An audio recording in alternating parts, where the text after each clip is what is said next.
अस्सलामुअलैकुम my dear friends. तो आज के इस वीडियो में हम चैप्टर नंबर 3 बायो एनर्जेटिक्स के कुछ इंपॉर्टेंट एमसीक्यूज देखेंगे जो कि मोस्ट इम्पोर्टेंट हैं for the preparation of BSc nursing, DPT, pharm D and also for the MDCAT as well. तो आइए स्टार्ट करते हैं आज की इस वीडियो को, जिसमें हमारा क्वेश्चन नंबर 1 है फोटोसिंथेसिस के रिगार्डिंग। तो फोटोसिंथेसिस अकर्स इन, जैसा कि आप जानते हैं कि फोटोसिंथेसिस एक ऐसा प्रोसेस होता है जिसमें हमारे पास प्लांट्स जो हैं अपना खुद रॉ मटेरियल से अपना खाना खुद बनाते हैं, ठीक है। तो ये प्रोसेस प्लांट सेल के एक ऐसे एरिया में होता है, आप उनको पिगमेंट्स भी कह सकते हैं। तो वो कौन से हैं? तो हमारे पास प्लांट सेल में क्लोरोप्लास्ट मौजूद होता है, उसमें ये रिएक्शन जो है वो अकर होता है, ठीक है। तो फोटोसिंथेसिस होने का मेन जो है ऑर्गेनेली कौन-सा है, वो हम क्लोरोप्लास्ट को मानेंगे। उसके बाद हमारे पास क्लोरोप्लास्ट के रिगार्डिंग ही क्वेश्चन है, the green pigment essential for the photosynthesis is. तो एक ग्रीन सब्सटेंस होता है जो कि मोस्टली हमारे पास यानी कि ग्रीन पिगमेंट जो कि फोटोसिंथेसिस के लिए एसेंशियल, नेसेसरी और कंपल्सरी है, जिसको आप क्लोरोफिल भी कहेंगे, ठीक है। जो कि हमारे पास ग्रीन कलर भी देता है लीव्स को, और प्लांट के ग्रीन पार्ट्स जो होंगे उनको भी ग्रीन कलर देने में इसका ही हाथ होता है, ठीक है, इसका ही रोल होता है। तो लीव्स को और भी ग्रीन पार्ट्स जो भी हैं वो क्लोरोफिल की वजह से होते हैं, और this is the most important organelle for the photosynthesis. यानी कि क्लोरोप्लास्ट के अंदर सब्सटेंस होता है क्लोरोफिल, ओके। क्लोरोफिल एक सब्सटेंस है, उसकी वजह से फोटोसिंथेसिस का प्रोसेस अकर होता है। और इसको आपको आपको इसको क्लोरोप्लास्ट को दूसरा नाम जो दिया जाता है वो किचन ऑफ द सेल भी कहा जाता है, प्लांट सेल का किचन, ओके। उसके बाद हम देखें एमसीक्यूज नंबर 3 को, the general equation for photosynthesis. अब इक्वेशन, इस केमिकल रिएक्शन को अगर हम इक्वेशन के तौर पे लिखना चाहें, यानी कि मैथमेटिकली या फिर एक ही वर्ड में, एक ही लाइन में समराइज़ करना चाहें, जिनमें हमारे रॉ मटेरियल्स भी आ जाएँ, यानी कि हमारे वो मटेरियल्स जिनसे ये, जैसे कि हम इंग्रीडिएंट्स ऐड करते हैं किसी भी चीज़ में, इसी तरह से ये इसके क्या हैं, इंग्रीडिएंट्स हैं। तो यहाँ पे कार्बन डाइऑक्साइड और उसके बाद H2O, ये दोनों मिलके हमारे पास क्या बना देंगे, ग्लूकोज़ बना देंगे, ठीक है।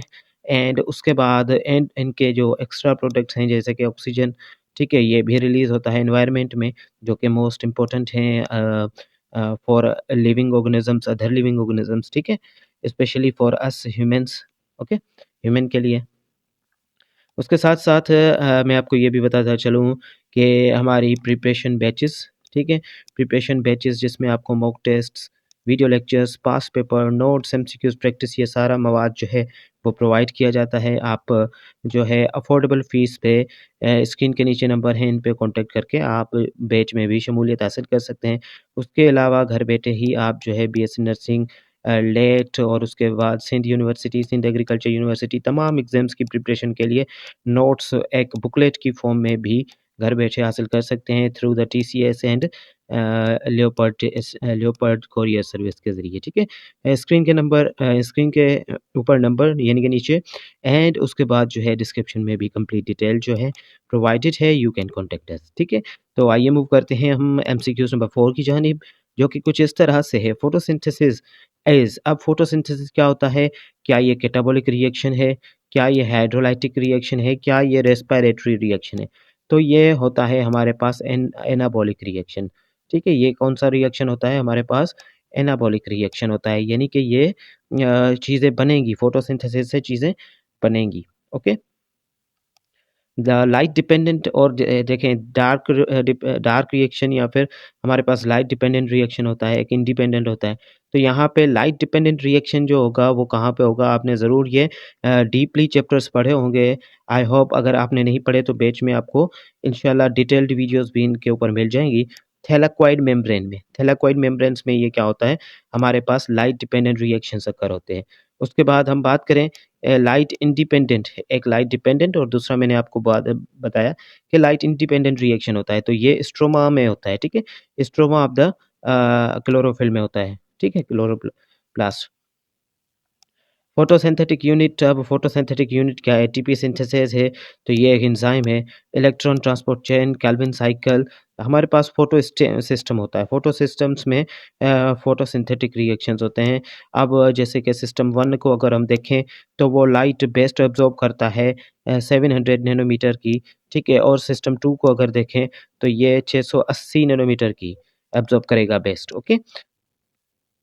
एक्सेसरी पिगमेंट्स अगर इसमें देखें क्लोरोफिल के अलावा तो कैरोटीनॉइड्स और हमें ज़ेंथोफिल मिल जाते हैं, ज़ेंथोफिल से, ठीक है, ज़ेंथोफिल्स हैं। एंड उसके बाद ATP formation during the photosynthesis reaction को हम क्या कहेंगे? तो इस प्रोसेस को हम फोटोफॉस्फोराइलेशन कहेंगे, ठीक है। उसके बाद हम जो है साइक्लिक फोटोफॉस्फोराइलेशन को अगर देखें तो यहाँ पे सिर्फ ओटीपी ही बनेगा, ठीक है। इसमें ATP sorry adenosine triphosphate, okay. Non cyclic phosphorylation को अगर हम देखें तो इसमें हमारे पास एटीपी भी बनेगा, एनएडीपीएच भी बनेगा और उसके बाद ऑक्सीजन भी बनेगी। इसी तरह से splitting of water during the photosynthesis reaction. अब सिंथेसिस रिएक्शन में वाटर की स्प्लिटिंग को हम फोटोलाइसिस कहेंगे, ठीक है, फोटोलाइसिस कहेंगे। उसके बाद photolysis of water occurs in, तो ये हमारे पास फोटो सिस्टम 2 में होगी। और उसके साथ-साथ केल्विन साइकिल को हम दूसरा नाम कौन-सा देते हैं? डार्क रिएक्शन का भी नाम देते हैं, ठीक है। डार्क रिएक्शन का नाम भी हम इसको देते हैं फर्स्ट स्टेबल प्रोडक्ट। अब डार्क रिएक्शन का फर्स्ट स्टेबल प्रोडक्ट जो होगा वो पीजीए होगा, यानी कि 3 पीजीए, ठीक है।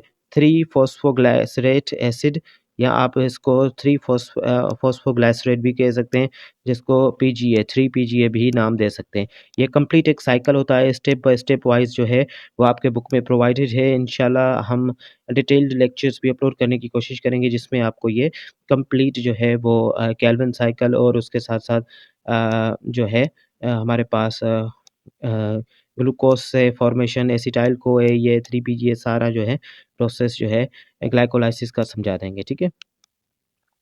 उसके बाद हमारे पास एक और क्वेश्चन है जो कि है question number 18, enzyme that fix carbon dioxide in Calvin cycle, यानी कि डार्क रिएक्शन में हमारे पास वो एंजाइम जो कार्बन डाइऑक्साइड को फिक्स करेंगे उसको क्या बोलेंगे? तो रिबिस्को एंजाइम होता है यहाँ पे, इसका आंसर बी होगा। और केल्विन साइकिल यानी कि डार्क रिएक्शन में स्ट्रोमा ऑफ द क्लोरोप्लास्ट जो है ये इन्वॉल्व होता है, जो कि ऊपर हम क्वेश्चन भी क्लियर करके आ चुके हैं।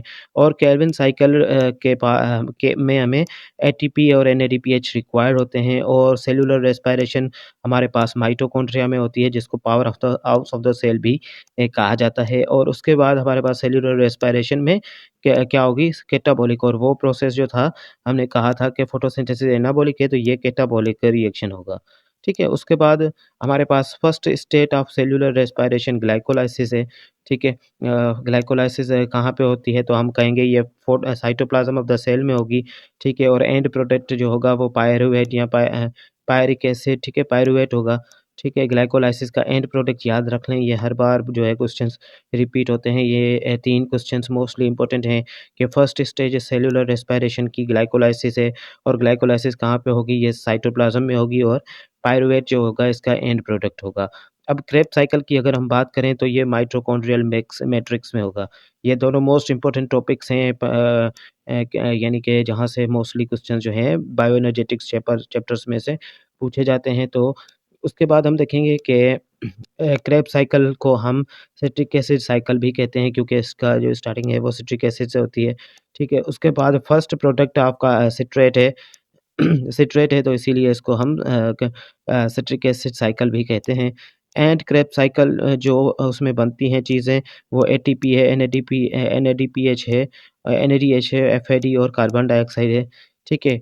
और उसके बाद लिंक रिएक्शन कन्वर्ट्स क्या करता है? हमारे पास पायरूवेट को हमारा एसिटाइल कोए में कन्वर्ट कर देगा, ठीक है। लिंक रिएक्शन क्या करेगा? एसिटाइल कोए में कन्वर्ट कर देगा। और इलेक्ट्रॉन ट्रांसपोर्ट चेन, यहाँ पे हमारे पास इनर माइटोकॉन्ड्रियल मेम्ब्रेन में लोकेटेड होती है इलेक्ट्रॉन ट्रांसपोर्ट चेन।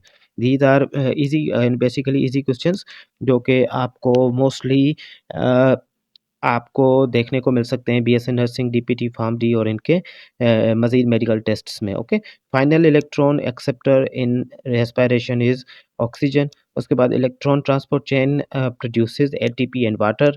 एंजाइम्स जो कि एटीपी को बनाने में और इलेक्ट्रॉन ट्रांसपोर्ट चेन में होंगे वो क्या है? ATP synthesis. Process of ATP formation in electron transport chain को ऑक्सीडेटिव फेज कहेंगे। ठीक है। ऑक्सीडेटिव फॉस्फोराइलेशन कहेंगे क्योंकि फॉस्फोराइलेशन हमने कहा कि एटीपी के बनने को फॉस्फोराइलेशन कहेंगे, और जब ये हमारे पास एंजाइम और एटीपी फॉर्मेशन होगी स्पेशली इन द ईटीसी यानी कि इलेक्ट्रॉन ट्रांसपोर्ट चेन में, तो उसको हम ऑक्सीडेटिव फॉस्फोराइलेशन कहेंगे। अब एनारोबिक रेस्पिरेशन जो कि हमारे पास एब्सेंस में होगी, ठीक है। Anaerobic respiration occurs in the absence of oxygenation, oxygen की एब्सेंस में जो रिएक्शन होगी वो उनको एनारोबिक कहेंगे, ठीक है। एनिमल्स एनारोबिक रेस्पायर प्रोड्यूस, जो भी एनारोबिक यानी कि एब्सेंस ऑफ द ऑक्सीजन में रेस्पायर करते हैं वो क्या प्रोड्यूस करेंगे, वो लैक्टिक एसिड प्रोड्यूस करेंगे, ठीक है। वहाँ पे ऑक्सीजन जो होगी वो कम हमारे पास मिलेगी, तो इसलिए ये लैक्टिक एसिड यानी कि बिल्कुल ही एब्सेंट है तो लैक्टिक एसिड ही फॉर्म करेंगे। जैसे कि यीस्ट है, इन यीस्ट अगर इनको एनारोबिक रेस्पिरेशन में प्रोड्यूस होती है तो यहाँ पे इथेनॉल एंड कार्बन डाइऑक्साइड बनाएंगी। एनारोबिक रेस्पिरेशन में लेस एटीपी बनता है देन एनारोबिक एरोबिक रेस्पिरेशन के मुकाबले में। एरोबिक रेस्पिरेशन का मतलब होता है कि ऑक्सीजन की मौजूदगी में रेस्पिरेशन हो, और एनारोबिक रेस्पिरेशन का मतलब होता है कि ऑक्सीजन की एब्सेंस में रिएक्शन हो।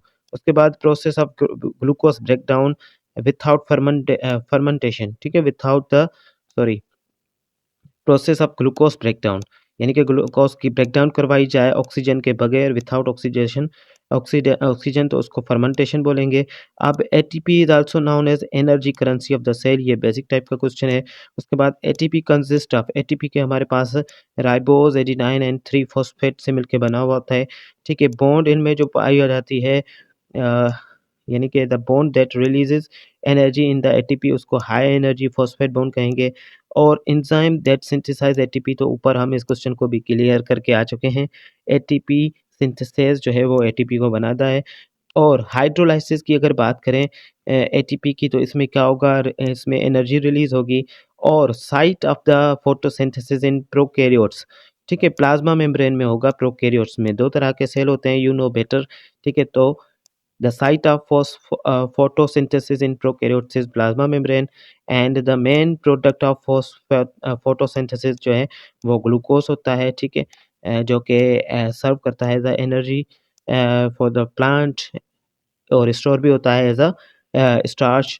Main product of respiration is ATP, ठीक है, यानी कि फॉस्फोराइलेशन एंड द प्रोसेस, उसको प्रोसेस को एटीपी की फॉर्मेशन को फॉस्फोराइलेशन कहेंगे। The process common to the both aerobic and anaerobic reaction में, यानी कि एनारोबिक रिएक्शन में, एरोबिक में और एनारोबिक रिएक्शन में दोनों में जो कॉमन होगा उसको हम ग्लाइकोलाइसिस कहेंगे।